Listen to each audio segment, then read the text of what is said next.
C'était pas Bachar, c'était moi. Bonsoir amis internautes. Alors, je tiens tout d'abord, parce qu'on m'a demandé beaucoup de réactions. Diodo, qu'est-ce que tu fais? On t'entend plus. Je tiens à apporter mon soutien direct à Gilles Bourdelex. J'espère que ça va pas le foutre dans la merde. Je le connaissais pas, il est maire d'une ville. A priori, on n'avait pas à se croiser, mais il est victime d'un lynchage.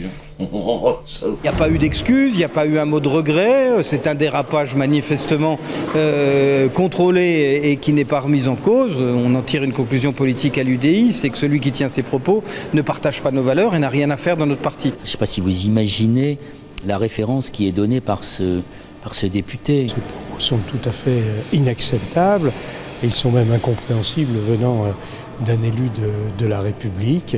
On ne peut que les regretter et les condamner. 5 ans d'emprisonnement et 45 000 € d'amende. C'est ce que risque Gilles Bourdelex pour ses propos sur les gens du voyage. La justice a été saisie pour apologie de crimes contre l'humanité.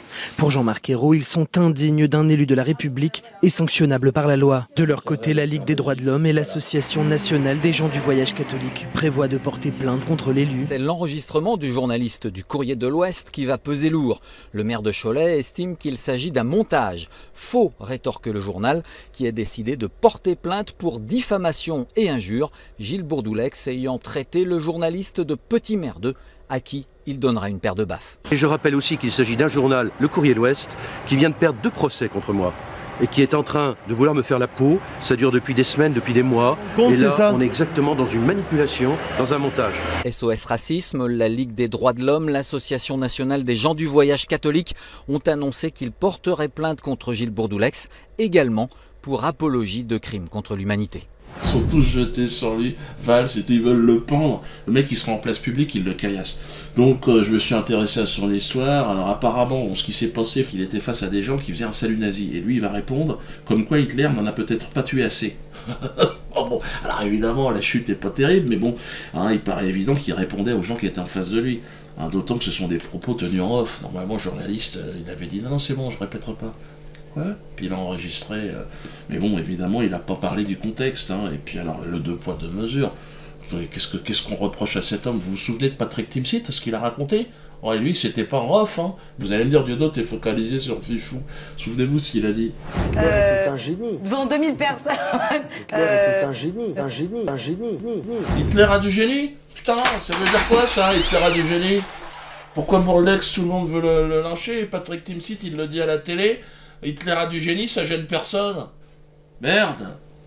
Alors bon, heureusement, il a une carte de membre. C'est pour ça que ça lui a permis à Patrick de rester à la télé. Mais vous vous rendez compte, il faut être juif pour parler aujourd'hui. C'est quand même dingue. Alors, en parlant de juif, il y en a un autre aussi qui est énervé, là, Pierre Moscovici. Alors lui, Dieudonné véhicule des valeurs contraires à celles de la République. Mais je te pisse à l'arrêt, moi, qu'est-ce que tu racontes, là? Moscovici demande aux élus de trouver tous les moyens possibles pour faire annuler mon spectacle. Les ministres, le mec! Il m'envoie des papiers, on paye des impôts, machin, de l'autre côté, faut pas que je bosse. C'est quoi ces conneries, là? Alors, la leçon de morale de Pirot, qui n'est pas pédophile, quand même, n'exagérez pas. Non, pas pédophile au sens strict du terme, non, parce qu'il vit avec une fillette qui pourrait être sa petite fille. Ils ont 40 ans d'écart, ou 60, je crois.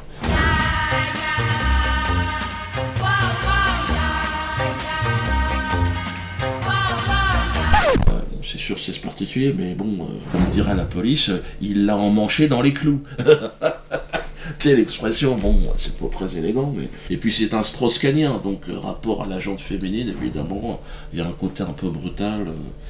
Les préliminaires, c'est pas son truc. Et puis il aime pas les nègres, comme Dominique Strauss-Kahn, c'est le genre de descendant d'esclavagistes qui pleure encore sur le manque à gagner qu'a suscité l'abolition de l'esclavage. Et cette haine du nègre mêlée, je vous le rassure, avec la haine du non-juif. Vous êtes tous dans le collimateur. Lui, c'est Léon Blum. Il en a parlé au cercle de Léon Blum, tiens, écoutez-le. Et il faut s'interroger, que ferait Léon Blum aujourd'hui? Et quelles ont été les causes pour lesquelles il s'est battu? La République, le socialisme, la gauche, et vers la fin de sa vie, c'est vrai, le sionisme. Et le sionisme, pour lui, c'était à la fois la création d'Israël et la paix au Proche-Orient. La paix, c'était très important, il s'est engagé dans ces affaires-là. Et donc, pour faire respecter Léon Blum, soyons dans tout ça. Et ça suppose effectivement une forme de fraternité, ça suppose de ne pas jeter toute la gauche avec l'eau du bain, ça suppose de ne pas oublier non plus une histoire commune entre les socialistes, Israël et les juifs, qui a pu connaître à tel ou tel moment des difficultés, mais qui a aussi des traditions extrêmement fortes que je voulais rappeler maintenant. Logiquement, il m'en veut, je suis antisioniste. Hein, j'étais tête de liste des antisionistes, c'est pour ça qu'il m'en veut. Et alors le plus terrible, c'est que ce genre d'individu a le chéquier de la France, vous vous rendez compte comment il a pu... Qu'est-ce qui se passe, putain? On est dans le n'importe quoi, disons-le. Ça, c'est extrait, ce que je vais vous dire, du dîner de gala du CCFI. Ah, c'est énorme, il y a une mafia. Enfin... Et ouvrez bien vos oreilles, écoutez bien ce qu'il va dire. Et là, on est en 2013, hein, en avril 2013. Grâce aux entreprises françaises, je l'espère, Moïse sera vengé. Réveille-toi, France, réveille-toi. Grâce aux entreprises françaises, je l'espère, Moïse sera vengé. Mais on s'en fout de Moïse, on travaille pas pour Moïse, que je sache. En tout cas, c'est clair, faut que vous le sachiez. Hein. Puis c'est pour ceux qui n'en ont pas encore, qui en veulent encore un petit peu plus, hein, qui n'ont pas encore vomi. Interview sur France Inter en novembre 2011, au moment du génocide palestinien, vous savez, Israël bombardait Gaza, pendant que les secouristes sortaient les corps calcinés des enfants qui étaient cramés au phosphore blanc. Lui, notre brave Moscovici, hein, nous gratifie d'une phrase. Franchement, les nazis n'auraient pas osé dire ça. C'est aux Palestiniens de faire des efforts. C'est tout. Et c'est tout. Merde. Ils n'ont pas fait d'efforts.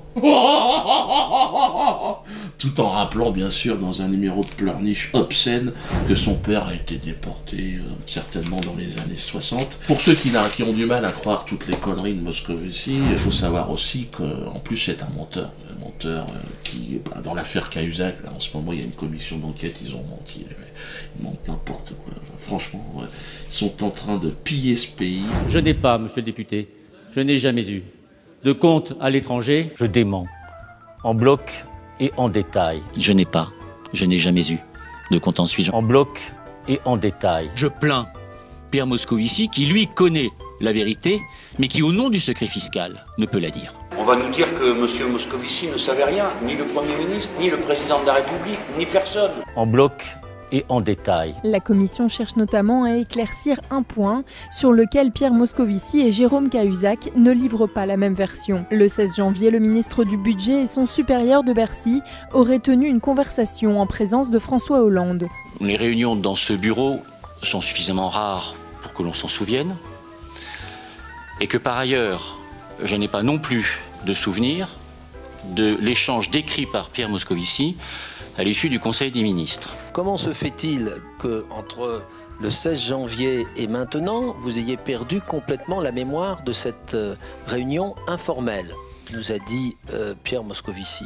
Vous pouvez ironiser autant qu'il vous plaira, Monsieur le Président, je n'ai aucun souvenir de cet échange de mots. En bloc et en détail. Moi, en tout cas, quand j'entends Moscovici, je dis déjà, oh, les enfants sont où? J'ai 4 filles. Hein. Comme je sais qu'il les aime assez jeunes. Moi, en tout cas, j'encourage tous ceux qui veulent signer la pétition à le faire contre la LICRA. Hein. Moscovici et la LICRA, c'est la même équipe. Hein. Ils veulent détruire ce pays. Hein, comme ça, Pierre Moscovici aussi pourra être extradé lui aussi vers son pays, en Israël, afin de servir Moïse, puisque visiblement, Moïse, c'est l'un de ses objectifs principaux. Alors, la loi autorisant le mariage pour tous a ouvert la porte du grand n'importe quoi. Vous avez vu, la semaine dernière, j'étais à la maison d'arrêt, maison centrale. Ouais.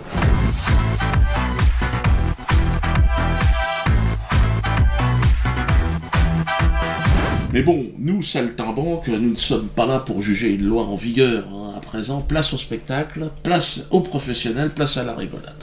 Après Adam et Ève, voilà Alfredo et Germain. Et là, je suis sérieux. L'histoire ne se déroule pas dans les jardins d'Éden, mais à la maison centrale de Poissy. 100 ans après avoir séparé l'Église de l'État, le pouvoir laïque, hein, le pouvoir de la LICRA, se devait d'instaurer un nouveau socle moral. Pour les masses, hein, pour les connards dans notre genre. Le mariage pour tous couronne l'avènement de la religion laïque. Le mariage de Germain et d'Alfredo en est le symbole le plus lumineux. Quoi de plus beau, hein, que 2 détenus, 2 exclus du système, promis en d'autres temps à une mort certaine, hein, propulsés par amour, jusqu'au sommet, comme ça, de la pyramide de la morale. Oh. Ce mariage représente le point de départ d'une nouvelle ère. Je le pense sincèrement. La morale d'hier n'est plus. Il nous faut d'ailleurs ouvrir les portes des prisons, car ceux et celles qui y sont retenus l'ont été dans un cadre moral aujourd'hui obsolète, comprenez, à l'époque. Le code pénal actuel n'a plus aucune légitimité car les valeurs morales qui l'ont inspiré ont été abrogées de fait par le mariage pour tous. Vous avez compris ce que j'ai dit? Si vous n'avez pas compris, vous vous repassez le truc. Si le mariage pour tous a mobilisé une telle opposition, c'est que l'opinion publique avait pressenti la rupture morale qu'elle entraînait. Il ne m'appartient certainement pas de juger. Hein. Le monde change et rien ne peut l'arrêter. Cette évolution, moi je ne fais que la commenter. À mon niveau, je rigole, je fais rire avec toute la merde. Alors, précisons l'affaire de la robe. Vous savez que je suis entré dans la maison centrale vêtu d'une robe de mariée, car nous avions pensé, les mariés, moi-même et tous les témoins, donc le commandant Carlos en premier lieu, qu'il ne pouvait y avoir un mariage sans robe de mariée. Hein, le symbole de la pureté, le symbole de la colombe. Bon. C'était sans compter évidemment le très zélé Habib Traoré. Vous avez entendu son nom, ce cuistre malfaisant qui se fait passer pour une sorte de général des matons, un titre qu'il s'est inventé lui-même. Il m'a obligé, hein, dans une volonté d'humiliation très claire et devant témoin, de retirer ma robe. Alors j'ai pris comme témoin le maire de Poissy, hein, et j'étais désemparé, mais bon, il a coupé les ailes de la colombe, je suis rentré en short. Il a souillé ce mariage. Par là même, il a souillé la République et les hommes de bonne volonté. L'homophobie hystérique de cet esclave de maison nous a bouleversés. Était-il de surcroît motivé par l'antisémitisme? Je vous rappelle quand même que les deux mariés sont juifs. L'un Germain par sa mère, hein, et sa grand-mère, qui a fini en savonnette, d'ailleurs il me l'a montré l'autre jour, et l'autre Alfredo par conviction. Puisqu'il a dit « j'ai toujours été juif au moment des faits ». Nous allons donc citer en correctionnel Habib Traoré, très prochainement. L'honneur et la dignité de tous les mariés pour tous, hein, évidemment, est en jeu. Et d'ailleurs, j'attends que Manuel Valls et que Christian Taubira soient avec nous. Hein. Il faut une réaction exemplaire. Nous allons demander que M. Traoré soit renvoyé de l'administration pénitentiaire et retourne en Israël où il veut. Donc, il semblerait que ce soit un falacha, il semblerait qu'il travaille pour le Mossad. Pour ce qui est de mon avis donc, concernant le mariage pour tous, plutôt que de parler longuement, j'ai décidé de faire une pièce de théâtre, qui s'appellera Le mariage pour tous. N'hésitez pas, il y a 2 comédiens. Juliette Montel, vous la connaissez, hein, Juliette, elle était dans Métastase, elle était dans l'Antisémite. Et puis Pascal Montel, hein, son père. Donc j'ai choisi une fille et son père pour illustrer donc, la famille, hein, et dans le rapport avec... donc là on va voir. Mais à mon avis, donc ça sera en octobre, et vous pouvez déjà réserver vos places. D'ailleurs, réservez vos places tout de suite. Et je pense que ça devrait... Alors ça ne fera pas rire tout le monde, évidemment, on va toujours avoir cette opposition, mais quelque part on les emmerde. Et puis on va leur survivre. Et puis alors la pétition, hein, surtout n'hésitez pas avec la pétition.